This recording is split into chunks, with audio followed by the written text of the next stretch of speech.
Putain, ça n'avance plus. Hein. Ça n'avance plus. Putain, on est passé à 2 doigts de la catastrophe. Enfin, est-ce que c'est pas la catastrophe de faire 1-1 à Guingamp avec une équipe comme Monaco et des joueurs comme on a mis ce soir? Je sais pas. Ça me laisse perplexe tout ça.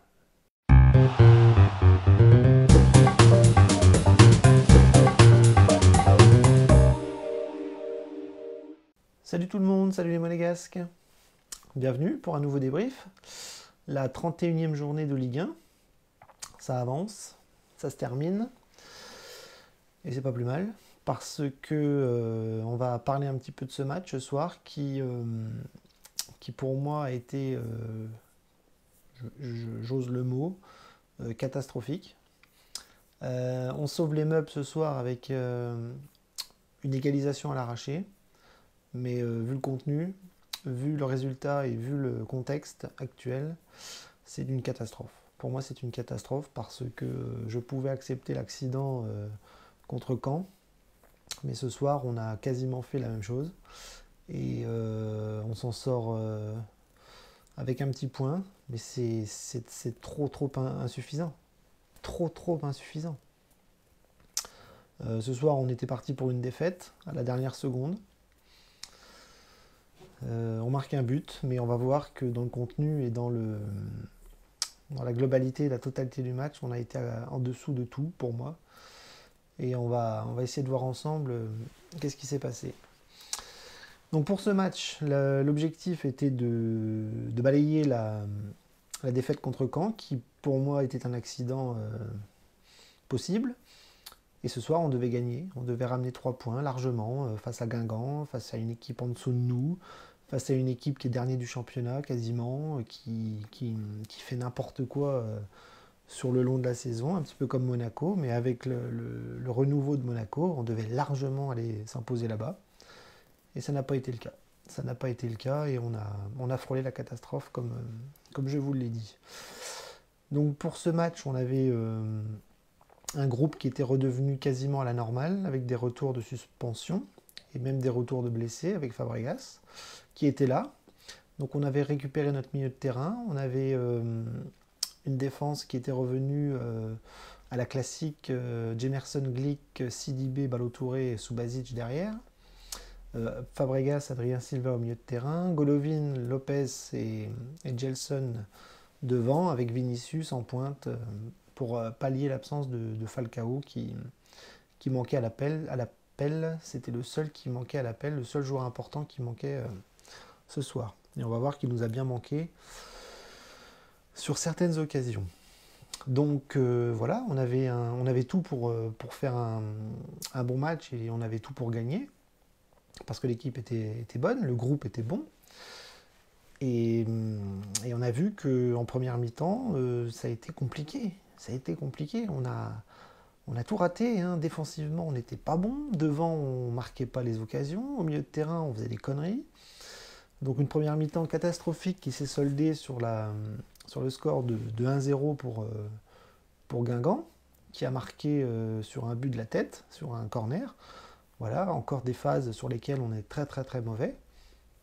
Et on a fait n'importe quoi sur les phases défensives, sur les coups de pied arrêtés, sur cette façon de défendre qui n'est pas bonne sur tous les niveaux, hein, sur les coups de pied arrêtés, les offensives, enfin les offensives rapides des adversaires. Dès que ça va vite, on est à la rue, on fait des bêtises, on prend pas son bonhomme, on saute pas, on sort pas, voilà, on fait des bêtises, on prend des buts et voilà, à l'image du but guingampais avec une défense statique.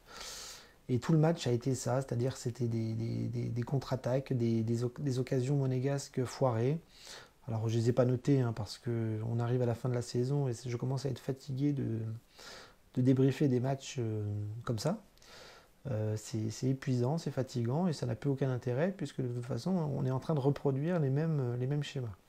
Donc voilà, première mi-temps catastrophique sur le plan défensif.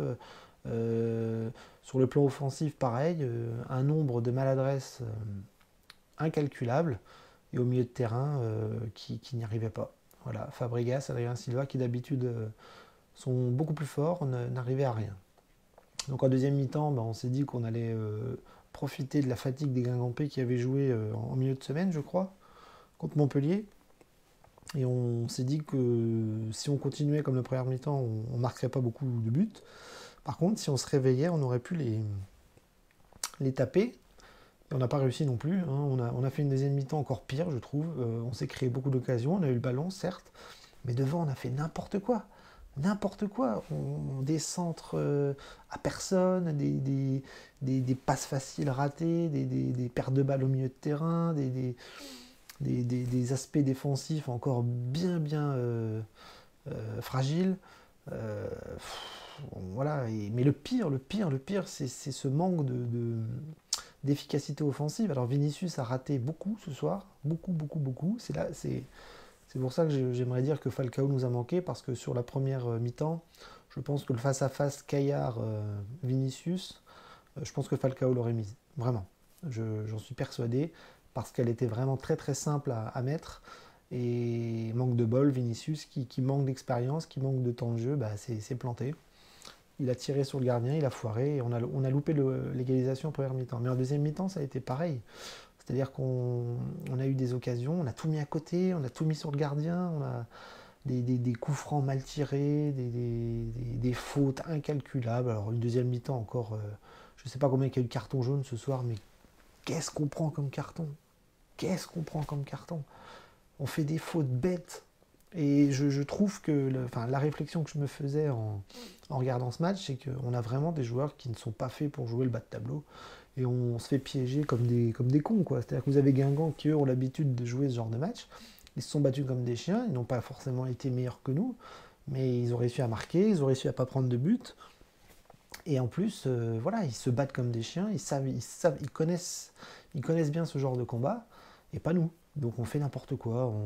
On pense maîtriser le match, on vient un petit peu les mains dans les poches, on pense être au-dessus techniquement, on pense être au-dessus tactiquement, et non. Et non, en fait, la machine se déraille vite, et en plus, on se fait avoir à l'impact au physique, parce que la Ligue 1, c'est ça. Le bas de tableau de la Ligue 1, c'est encore plus ça. C'est vraiment des combats de chiens. Et Monaco n'a pas l'habitude, les joueurs qui sont dans l'équipe de Monaco n'ont pas l'habitude, et on se fait piéger. Donc on s'est fait piéger contre Caen, et ce soir, on a failli se faire piéger. Voilà. Donc une deuxième mi-temps catastrophique sur le plan offensif. On a tout foiré, mais à la dernière seconde, voilà, sur un cafouillage, un but absolument dégueulasse de la part de Jovetic, mais qui nous fait ramener un point. Donc on va pas dire qu'on est content. Moi je suis pas content. Pour moi, défaite, match nul, c'est tout ce qu'il fallait pas.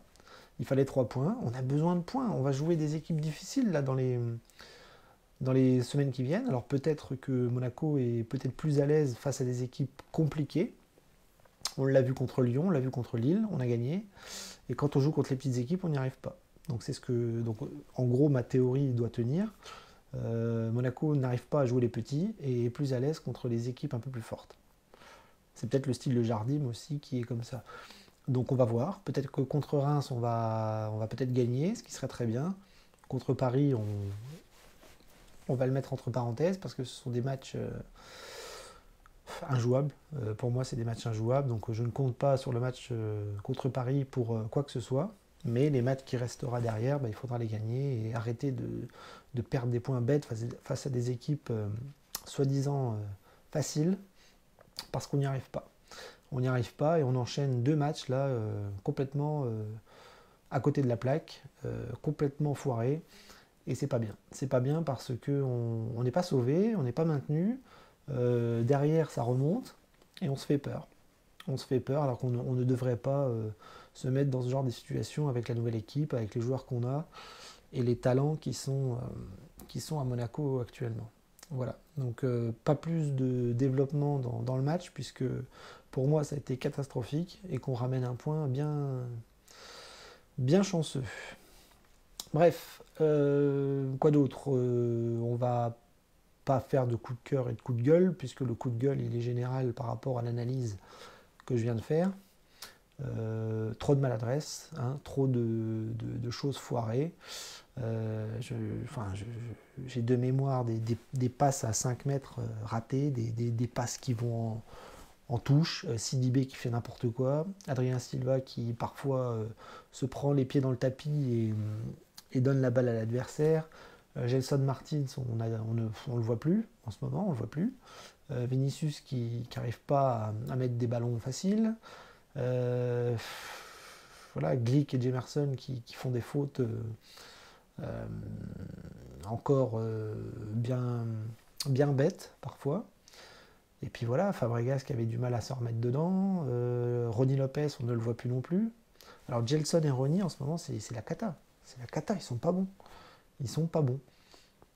Et on a besoin d'eux pour mettre des buts et pour gagner. Et là, on a la chance d'avoir Jovetic qui n'a pas l'air de se reblesser, qui joue et qui marque et qui nous fait du bien. Donc à la rigueur, ça pourrait être mon petit coup de cœur. Jovetic qui enchaîne 2 matchs, qui n'a pas l'air blessé et qui marque. Voilà, ce soir, il était très content de marquer. On l'a vu, il a retiré le maillot. Bon, je pense qu'il a pris un jaune. Mais il était très content et ça fait plaisir à tout le monde de le voir. C'est un joueur de génie. Et malheureusement, il a un corps qui ne le suit plus. Et là, actuellement, il joue et c'est tant mieux. Et on espère le voir contre les équipes qui nous restent à jouer. Voilà, la fin de saison. Donc voilà, coup de cœur pour Jovetic, coup de gueule pour le reste de l'équipe qui fait n'importe quoi et qui ne profite pas des petites équipes pour engranger les points et pour se maintenir aisément. Donc la fin de saison va encore être stressante, la fin de saison va être angoissante, la fin de saison va être chiante, parce que ça devient chiant de regarder la fin de saison avec Monaco, puisqu'on n'a plus rien à jouer, on est en bas de tableau, et on pensait se maintenir à l'aise, et c'est pas le cas. Voilà, on stagne, on fait du surplace, et on se fait peur, donc ça fait chier. Voilà, donc que dire de plus? On aimerait que ça reparte de plus belle la semaine prochaine. Donc je pense qu'on joue Reims la semaine prochaine, si je dis pas de bêtises, et après ce sera Paris. Donc toujours le même discours, toujours les mêmes analyses, il faut gagner, mais c'est pas en jouant comme ça qu'on va y arriver, surtout contre Reims qui est très bon. Mais peut-être que le paradoxe monégasque va faire que on va prendre des points contre des équipes sur lesquelles on ne comptait pas, quoi. Voilà. Donc peut-être que Reims, ça se passera mieux. On va voir ça. Voilà, on va arrêter là, on va pas en faire plus. On va se dire à la semaine prochaine contre Reims. Et en espérant que ça se passe mieux, parce qu'en ce moment, c'est compliqué. Hein. C'est long, la fin de saison est longue, et la fin de saison est compliquée. Donc, voilà. À la semaine prochaine. Dage Monigou.